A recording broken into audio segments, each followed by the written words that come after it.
Ya halo guys, salam bawang. Kita bertemu di pembahasan Oregairu Season 3 episode 11. Wow, episode kali ini memang sangat mantap jiwa. Uniknya, tidak ada sisipan lagu opening di episode 11 ini. Adaptasinya benar-benar dipadatkan agar adegan penting bisa dimasukkan. Studio Phil nampaknya telah all out, jadi jangan heran ya kalau video pembahasan episode 11 ini menjadi lebih panjang dari biasanya. Nasihat Hiratsuka Sensei, tertolaknya Yui, hingga kemenangan Yukino, pembaca light novelnya sudah tidak perlu khawatir lagi nih karena studio animenya telah mengadopsi ending yang sesuai dengan source materialnya. Oke, untuk itu mari kita bahas satu persatu. Berikut analisanya.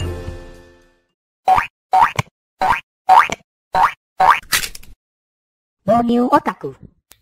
Episode dibuka dengan lanjutan dari nasihat Hiratsuka Sensei kepada Hachiman. Hachiman meyakini bahwa perasaannya tidak semudah itu untuk diungkapkan hanya dengan satu kata. Seperti yang pernah dikatakan Hachiman di season 2 episode 8. Meskipun diungkapkan dengan kata-kata, belum tentu maksudnya akan tersampaikan dengan baik. Di sini Hiratsuka Sensei bilang sebenarnya Hachiman sudah tahu jawabannya, hanya saja ia tidak tahu cara yang tepat untuk mengungkapkannya. Makanya Sensei memberikan dorongan bahwa cara pengekspresian kata tersebut tidak hanya satu, melainkan bisa dengan banyak hal. Contohnya seperti pandangan Sensei terhadap Hachiman yang menyebalkan, tidak jujur, menyedihkan, masa depan suram, dan hal negatif lainnya. Jika itu disederhanakan dalam satu kata, maka itu bisa diartikan bahwa Sensei mencintai Hachiman. Kenapa bisa demikian? Itu artinya kan Sensei peduli dan memperhatikan sosok Hachiman. Kata-kata tersebut memang buruk, tetapi jika kita memahami dan nyaman dengan pemilik kata tersebut, semua bisa disederhanakan dengan kata cinta. Ketulusan, sesuatu yang genuine itu adalah ketika suatu hubungan saling memahami satu sama lain tanpa ada kepura-puraan. Mungkin kalau Sensei sekarang 10 tahun lebih muda, Hachiman pasti bakalan jadian sama Sensei. Fix. Sayangnya masih belum jelas Sensei ini umurnya berapa sih? Kembali ke topik. Sensei kembali bilang, jika Hachiman tidak mempercayai kata-kata, maka ungkapkanlah dengan tindakan. Di sini Sensei memberikan dorongan lagi bagi Hachiman untuk all out dan memikirkan tindakan yang tepat untuk menyampaikan perasaannya. Karena perasaannya begitu istimewa dan tidak semudah itu diungkapkan hanya dengan kata-kata. Poin pentingnya adalah seseorang perlu diberikan tindakan yang nyata agar seseorang tersebut bisa betul-betul memahami keseriusan dari kata-kata kita. Sejak awal Hachiman terlena akan nyamannya pola hubungan dengan Yukino dan Yui sehingga terus membuat alasan untuk melanjutkannya. Hubungan mereka pun goyah sejak season 2 episode 13 di mana Yui memutuskan untuk secara tersirat menunjukkan rasa sukanya kepada Hachiman langsung di hadapan Yukino. Setelah itu berkat bom kodependensi dari Haruno, pola hubungan mereka akhirnya hancur begitu Yukino memutuskan untuk menjauh. Hachiman mendapatkan keberanian untuk bertindak setelah diberikan dorongan penuh oleh Hiratsuka Sensei dan juga Yukinoshita Haruno. Sambil memandangi foto di layar ponselnya, Hachiman bermonolog akan melukai hubungan palsu tersebut untuk melahirkan sebuah ketulusan. Mereka tidak boleh berpura-pura lagi. Masa mudaku yang salah kaprah karena cinta, aku harus mengakhirinya. Mungkin banyak yang menyayangkan karakter Hachiman yang labil dan seakan-akan telah berubah. Tapi ya inilah yang dinamakan perkembangan karakter. Ada ungkapan yang bilang cinta bisa bikin tolol. Tapi bikin tolol di sini bukan karena bucin, melainkan karena karakter utamanya kebingungan akan perasaan yang ia alami. Dari yang anti cinta-cintaan menjadi terjebak dalam situasi tersebut. Kadang orang bisa berkomentar tentang sesuatu, tetapi begitu mengalami sesuatu tersebut, dia bisa saja melakukan hal yang bertentangan dengan komentarnya yang sebelumnya. Sudah saatnya Hachiman menerima perasaannya, jujur pada diri sendiri, dan menunjukkan kejujurannya dalam tindakan. Sepulang sekolah, Yui menunggu Hachiman di depan loker untuk pulang bareng. Mereka duduk berduaan di bangku taman yang di belakangnya dihiasi oleh pohon-pohon sakura. Yui berbicara mengenai betapa menyenangkannya menghabiskan waktu seperti ini. Arah obrolannya sudah menjurus ke keinginan terakhirnya. Dengan santainya, Hachiman meminum Max Coffee-nya, pertanda moodnya sedang dalam kondisi baik. Yui bertanya apakah Hachiman tidak apa-apa dengan keadaan ini. Pertanyaan tersebut adalah hal yang sangat krusial. Karena itulah Yui menegaskan pada Hachiman untuk serius dan menjawabnya dengan benar. Karena jawaban dari Hachiman akan mempengaruhi permintaan dari Yui. Pertama, Hachiman menjawab sudah pasrah dengan klub relawan yang berakhir. Karena itulah dia tidak keberatan untuk mengakhiri semua ini. Apa yang bisa dipahami dari jawaban ini? Berarti Hachiman sudah siap untuk mengakhiri hubungan stagnan yang ia bentuk di klub relawan. Setelah mendengarnya, Yui agak mendekatkan tubuhnya. Dengan malu-malu, Yui ingin mengatakan sesuatu, tapi dipotong oleh Hachiman. Dari gelagatnya, mudah sekali membaca bahwa Yui berniat untuk confess ke Hachiman. Hachiman melanjutkan kalimatnya. Ia bilang ada satu hal yang tidak bisa ia terima. Seiring merangkai kata-kata, Hachiman sadar bahwa ia kembali mengucapkan kata-kata pelarian seperti tanggung jawab. Makanya ia menampar pipinya sendiri untuk kembali membulatkan tekadnya agar jujur sejujur-jujurnya. Akhirnya Hachiman mengatakan bahwa ia tidak ingin berhenti terlibat dengan Yukino. Mendengarnya membuat Yui sadar bahwa kalimat itu berarti ia sudah ditolak. Tapi apa yang dilakukan Yui setelahnya? Masih belum menyerah. Yui bilang bukankah Hachiman dan Yukino masih bisa terlibat meskipun dalam keadaan yang sekarang. Kemudian Hachiman menjawab yang intinya adalah ia ingin hubungannya dengan Yukino lebih dari sekarang, lebih dari sekedar teman saja. Setelah mendengar itu, Yui memberikan dorongan pada Hachiman untuk mengatakan itu kepada Yukino secara langsung.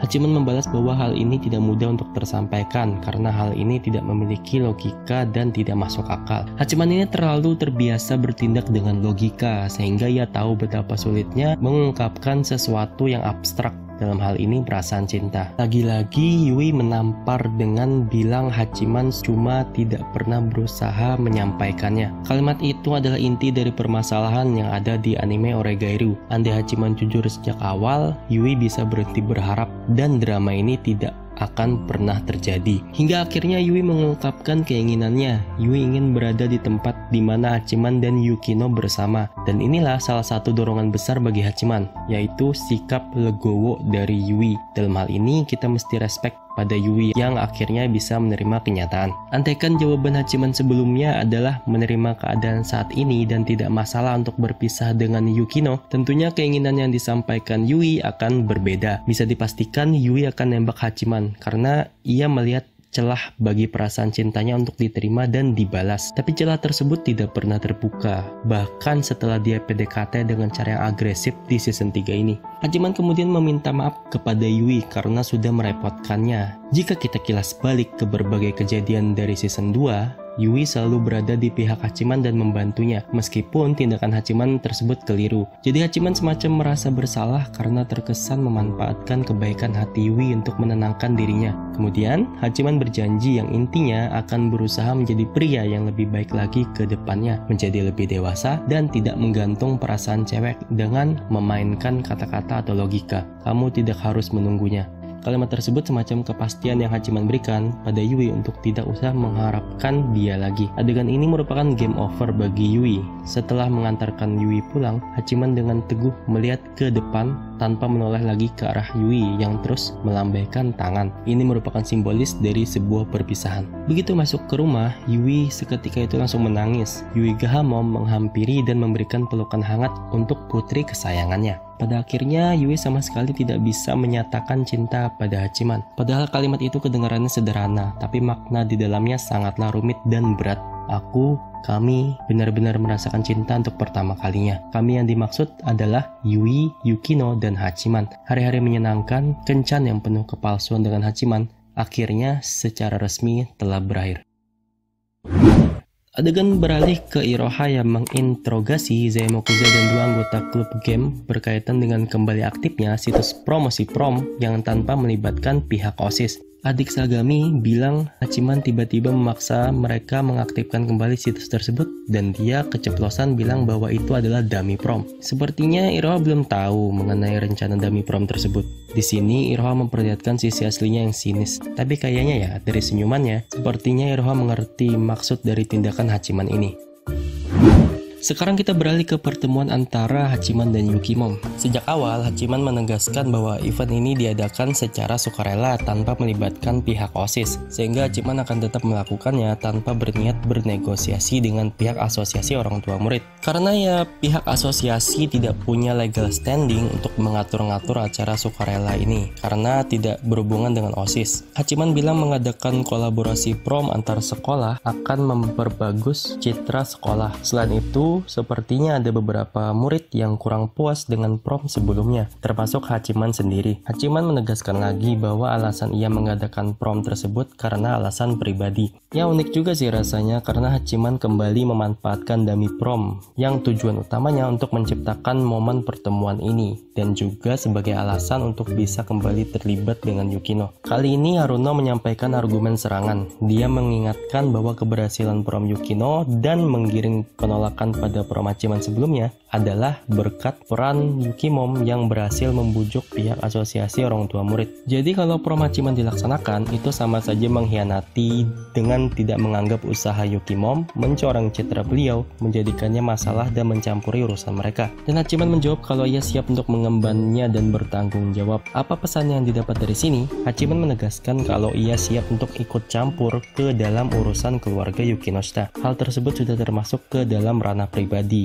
Itu artinya ia secara tidak langsung menyatakan ingin berhubungan lebih dengan Yukino dan menjadi bagian dari keluarga Yukinoshita. Mungkin Yukimom memahami maksud tersebut, makanya Yukimom bilang saat mengatakannya, kamu harusnya berusaha terlihat keren. Secara umum, Yukino meragukan keberhasilan rencana prom Hachiman dikarenakan berbagai macam aspek. Di sini, Hachiman mendorong Yukino untuk membantunya. Apabila Yukino bisa membuat acara prom Hachiman yang sepertinya mustahil untuk sukses tersebut dapat terselenggara dengan baik, maka Yukino mau tidak mau akan lebih mengakui kemampuan manajerial dari Yukino. Tapi jika gagal, ya udah gitu. Karena Hachiman menganggap tujuan Yukino untuk mewarisi bisnis keluarga hanyalah sebagai pelarian. Seperti yang Zaya Mokuza bilang sebelumnya, Hachiman tidak keberatan jika acaranya gagal sekalipun. Asalkan ia berhasil terlibat lagi dan menciptakan momen bersama Yukino, itu sudah lebih dari cukup. Apakah ada semacam kekhawatiran dalam acara prom sebelumnya? Ini adalah pertanyaan skakmat dari Hachiman. Jika Yukino menjawab tidak ada, maka secara tidak langsung beliau mengakui kemampuan putrinya dan mengizinkan untuk lanjut. Jika Yukino menjawab ada, berarti beliau harus menjabarkan apa yang kurang dari prom sebelumnya. Dan itu artinya beliau setuju bahwa prom Yukino masih kurang memuaskan. Di sini Yukino paham kalau apapun jawabannya tidak akan mengubah kesimpulan dari Hachiman. Karena itulah ia menyerahkan sepenuhnya pada Yukino apakah menerima atau tidak. Ini juga sebagai bukti bahwa target negosiasi Hachiman ya memang cuma Yukino seorang. Dari monolognya, sepertinya Hachiman sudah menduga bahwa Yukino akan bersedia membantunya. Ini menandakan bahwa Hachiman benar-benar memahami siapa Yukinoshita Yukino yang sebenarnya. Sekarang terbalik sudah. Kini giliran Hachiman yang dibantu oleh Yukino. Ya sebenarnya ungkapan kodependensi yang dilontarkan Haruno bisa dibilang sudah terbantahkan. Kemudian negosiasi ditutup dengan Yukimom yang menatap tajam ke arah Yukino. Akhirnya Yukimom mulai menganggap kemampuan Yukino. Maka jika Yukino berhasil mengadakan prom gabungan tersebut, kemungkinan besar ia akan benar-benar diakui. Adegan beralih pada Hachiman dan Yukino yang berjalan berduaan melintasi jembatan penyeberangan. Momen berduaan seperti ini adalah momen yang tepat dan pas untuk mengungkapkan perasaan. Hachiman mulai berkata jujur akan apa maksud dari tindakannya tadi. Bahwa tindakannya itu merupakan satu-satunya cara yang terpikirkan untuk melibatkan diri dengan Yukino. Ya mau gimana lagi? Secara mereka berada di kelas yang berbeda. Klub relawan juga sudah bubar. Jadi jika dibiarkan, tidak ada alasan lagi bagi mereka untuk saling bertemu karena termakan ego dari logika masing-masing. Yukino mengingatkan kembali akan janji Hachiman untuk mengabulkan keinginan Yuigahama Yui. Di sini tersirat bahwa Yukino meyakini Yui ingin menjalin hubungan lebih bersama Hachiman. Makanya Yukino bingung ketika Hachiman malah ingin melibatkan diri dengannya. Nampaknya Yukino terlalu meremehkan Yui karena Yui yang sekarang sudah pasrah menghadapi kenyataan. Tapi tentu saja itu karena Hachiman yang akhirnya sudah tegas terhadap perasaannya sendiri. Ada berbagai macam panggilan seperti kenalan, teman sangkatan, dan lain-lain. Tapi Hachiman tidak yakin bisa mempertahankan hubungan semacam itu. Jadi hubungan apa yang diinginkan Hachiman? Hubungan yang genuine, saling memahami satu sama lain, sesuatu yang dalam, hubungan yang lebih dari sekedar teman. Aku jadi kembali teringat pada adegan di season 1 episode 12. Hachiman bermenolak bahwa ia dan Yukino sangat berbeda, tapi percakapan dan kebersamaan di antara mereka berdua terasa begitu nyaman. Atmosfer tersebut terbentuk karena mereka saling memahami, saling mengungkapkan apa yang ada di dalam hati. Kenyamanan tersebutlah yang ingin dipertahankan oleh Hachiman. Yukino menegaskan akan berusaha membiasakan diri dengan pola hubungan mereka sekarang. Lalu, Yukino pun beranjak menjauh. Disinilah adegan kuncinya. Hachiman awalnya membujuk dengan kata-kata, tapi tidak bisa menghentikan Yukino yang semakin menjauh. Hingga Hachiman pun bertindak mengejar Yukino dan menahannya dengan genggaman tangannya. Karena Hachiman tahu, jika ia menyerah sekarang, maka ia bisa saja akan kehilangan Yukino selamanya.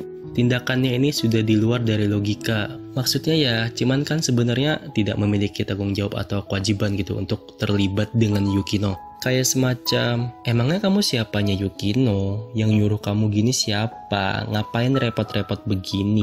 Tidak seperti sebelumnya yang mana Hachiman berhubungan dengan Yukino menggunakan alasan-alasan seperti kerjaan klub, keinginan Komachi, merasa bertanggung jawab, memenuhi janji akan menyelamatkan, dan semacamnya. Tapi di sini Hachiman menegaskan, ia hanya ingin bersama dengan Yukino. Titik. Hachiman ingin mengemban lebih dari sekedar tanggung jawab, sesuatu yang lebih dalam. Untuk itu, dia perlu persetujuan dari Yukino.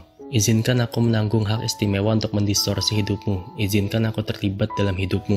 Kita bisa belajar bahwa makna dari sebuah pengakuan cinta tidaklah sederhana. Harus ada kesiapan untuk saling ikut campur dalam urusan dan kehidupan masing-masing. Karena kalimat tersebut mengandung makna konsistensi akan keterlibatan seumur hidup. Sejak mereka bertemu pun, sudah banyak hal-hal yang membuat kehidupan mereka terdistorsi atau menyimpang. Pertemuan dan kebersamaan mereka mempengaruhi perasaan mereka, yang hasilnya mempengaruhi tindakan mereka. Mana mungkin aku bisa mengutarakan ini dalam kata-kata. Hachiman menganggap bahwa perasaan yang dialaminya ini begitu rumit, sehingga tidak bisa tersampaikan hanya dengan kata-kata saja.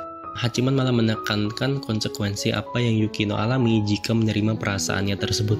Confession dari Hachiman ke Yukino ini sangat anti-mainstream dan mengandung makna yang sangat dalam. Confession tanpa mengatakan I love you. Confession dengan membuat janji untuk selalu bersama sepanjang hidup. Confession dengan tekad untuk saling berjalan bersama dan hidup berdampingan. Bukan sekedar meminta pacaran, kalimatnya ini lebih ke arah mau ngajak nikah. Karena memang tujuan menjalin hubungan cinta kan itu. Berarti Hachiman sudah sangat yakin kalau Yukino lah sosok yang ia cari untuk menjadi pendamping hidupnya. Hachiman hanya ingin terus bersama Yukino, terlepas dari apakah Yukino menginginkannya atau tidak. Hingga akhirnya Yukino menjawab perasaan tersebut sambil memeluk Hachiman. Tolong berikan hidupmu padaku. Adegan ditutup bersama dengan alunan lagu Diamono Jundo, Yukino Ballad Version. Sebuah ketulusan akhirnya tersampaikan dengan benar. Perasaan mereka akhirnya bisa tersampaikan hanya dengan sentuhan hangat. Segenap keluarga dari Borneo Otaku mengucapkan selamat atas resminya pasangan Hachiman dan Yukino. Untuk tim heroin lain, jangan bersedih. Setidaknya heroin lain telah berhasil memenangkan hati kalian. Hihihi. Episode ini bisa dikatakan sebuah klimaks dari rangkaian drama di cerita Oregairu. Tapi apakah Yukino memang sewajarnya menerima kemenangan ini? Apalagi di season 3 kelihatannya banyak yang lebih bersimpati kepada Yuigahama Yui. Sedangkan Yukino ya terkesan sebagai pemeran sampingan karena jarang muncul. Nah, untuk mendapatkan pemahaman lebih dalam mengenai apa yang sebenarnya terjadi di Oregairu, aku bakal ngebahas anime ini dari season sebelumnya. Pembahasannya bisa dilihat di sini. Di video episode berikutnya, hal yang paling menarik ada di bagian monolog Hachiman, di mana monolog tersebut serupa dengan monolog Hachiman pada adegan pembuka animenya di season 1 episode 1. Ironis memang, Hachiman yang muak dengan anak muda yang menikmati masa muda dengan bersenang-senang dan menipu diri sendiri serta orang sekitarnya, malah pernah menjadi bagian dari masa muda semacam itu. Judul episode berikutnya pun sama dengan judul animenya, judul yang sangat tepat untuk menggambarkan seluruh kejadian yang ada di dalam cerita Oregairu. Kehidupan komedi romantis masa muda Hachiman memang telah salah kaprah. Semuanya tentang trauma, pandangan hidup baru, cinta, membuat kesalahan, memperbaikinya, dan menjadi dewasa. Itulah esensi dari masa muda. Kira-kira apa saja yang terjadi di episode selanjutnya yang merupakan episode penutup dari anime ini? Untuk itu, mari kita ulas di pembahasan episode 12. Tetap pantengin channel Borneo Otaku, dan sampai jumpa di video yang selanjutnya. Goodbye!